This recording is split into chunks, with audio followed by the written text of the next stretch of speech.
Saya sering sekali mendengar cerita orang-orang yang sudah memasuki usia pensiun itu ingin kembali ke desa katanya.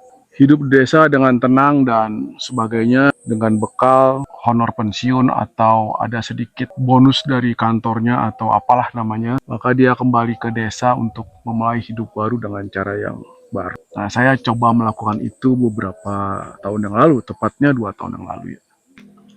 Ya, halo, ketemu lagi dengan Lian Lubis di Desa Kota, satu tempat di Desa Mekar Manik, Kecamatan Cimenyan, Kabupaten Bandung. Ya. Saya ingin sedikit sharing ya tentang kegiatan atau hidup di desa itu bagaimana sih, gitu ya.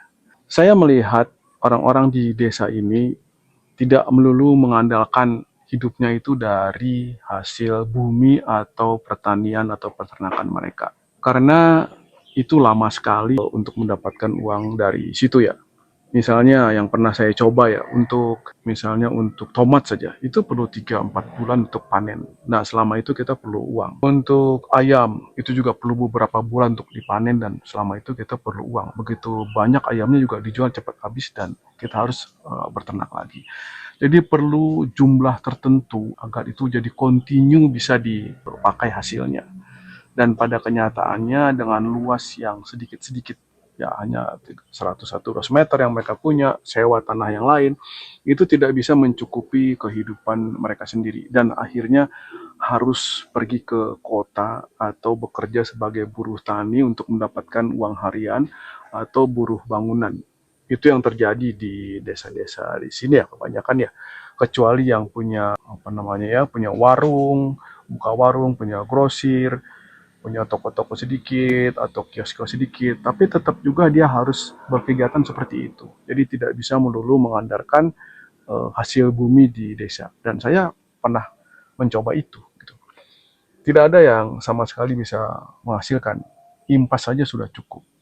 Jadi saya berkesimpulan ya hidup di desa itu hanya tempatnya saja, tapi daya dukungnya itu tidak bisa untuk mencukupi hidup kita sehari-hari. Nah, beruntung saya masih ada uang sedikit pensiun dan istri saya masih bisa bekerja dan itu bisa menjalani hidup kami sehari-hari. Kalau tidak ada itu, saya rasa itu yang namanya rawan miskin ya, bisa langsung langsung miskin ya. Karena tabungan kita juga tidak banyak-banyak amat dan mungkin juga hanya bertahan sampai 2-3 bulan ke depan saja gitu ya. Nah, bagaimana orang-orang atau teman-teman kita yang hidup di desa itu? Saya tidak membayangkan bagaimana akrobat mereka untuk menghadapi kebutuhan hidup sehari-hari. Saya ceritakan sedikit apa yang sudah saya kerjakannya. Dan ternyata kita lihat ya. Atas anjuran salah seorang staf saya, kemudian saya menanam labu yang bibitnya dari dia. Ini labu siam ya. Di bawah tanaman labu ini saya tanam lagi tanaman-tanaman kecil tapi nggak tumbuh. Terus kemudian saya buat kandang ayam tuh di kejauhan ya. Nah, ini kandang ayamnya ukuran 2x2 ayam petelur rencananya, dan mungkin nanti juga akan ada ayam potong di atasnya atau entah bagaimana lah. Kemudian saya ini memelihara beberapa ekor merpati, tadinya 10 ekor, sekarang masih tetap saja 10 ekor. Ada yang mati, ada yang terbang, segala macam lah. Merpati hias dan merpati kipas ya. Ini kandang merpatinya. Saya juga memelihara anjing nih untuk menjaga keamanan. Nah, itu ada yang bantu-bantu sedikit nih, karena nggak semuanya bisa saya kerjakan sendiri ya. Ini burungnya. Di bawah itu ada sekitar 6-7 bulan yang lalu itu saya tanam pepaya California ya, udah mulai berbuah. Tapi kayaknya nggak bisa dijual ya, karena saya masih coba-coba ini pepaya California. Labu yang tadi juga nggak bisa dijual, masih dimakan sendiri, kadang-kadang banyak, kadang-kadang enggak isinya. Isinya lagi. Apa namanya? Buahnya. Nah, di kejauhan itu bukit-bukit yang indah ya. Tuh. Nah, di sana ada pohon melinjo. Ini pohon jamblang saya tanam. Udah saya persiapkan bersama istri saya itu beberapa tahun yang lalu ya. Rencananya untuk kita pensiun gitu.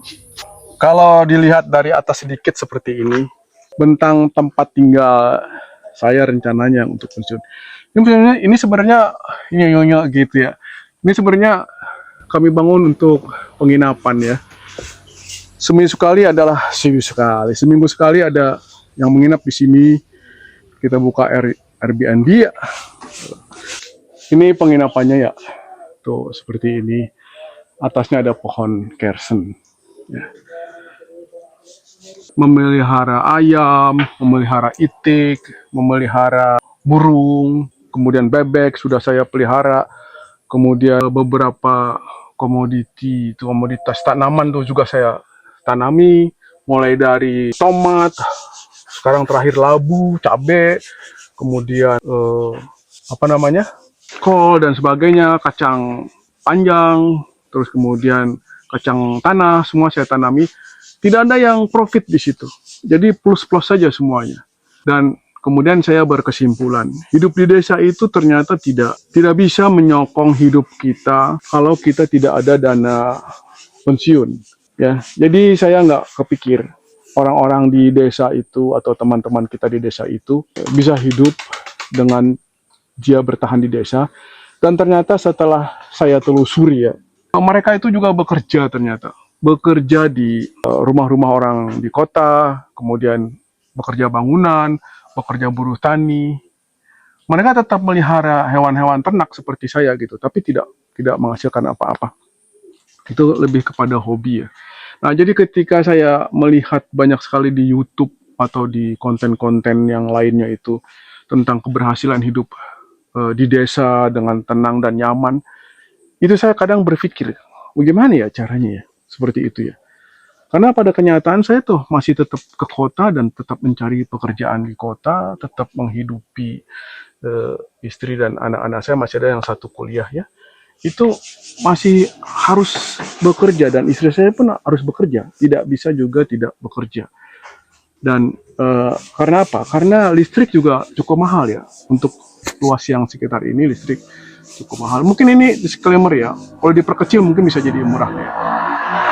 Tapi semua kebutuhan itu cukup mahal dan tidak bisa disokong dari hasil-hasil pertanian atau ternak di desa. Jadi tetap juga kita harus bekerja. Ya, saya beruntung masih ada pensiun dan istri saya masih bekerja ya. Kebayang kalau yang tidak seperti itu.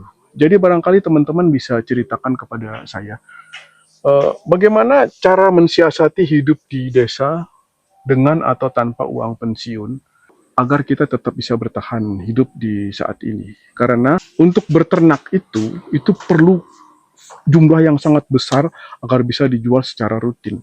Kalau hanya berternak sekitar 10, 50 ekor, 20 ekor gitu, itu dimakan untuk sehari-hari juga udah habis ya. Saya juga punya ikan di sana, ada ikan nila ya. Kita makan sesekali gitu ya. Tapi kan bosan juga ya, tetap cari yang lain. Jadi kita tetap perlu uang. Dan untuk itu barangkali pemerintah harus memikirkan ekonomi di desa yang bisa cepat bergulir gitu loh.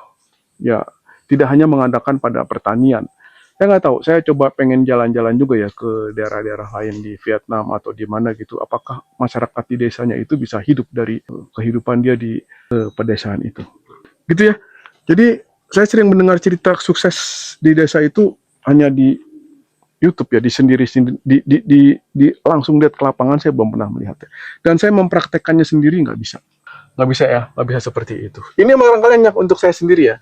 Ini disclaimer, ini pengalaman saya sendiri, tidak membanding-bandingkan dengan orang lain. Saya cuma melihat orang lain kok bisa, saya kok enggak gitu ya. Itu aja sih. Nah, barangkali teman-teman punya cerita yang lain.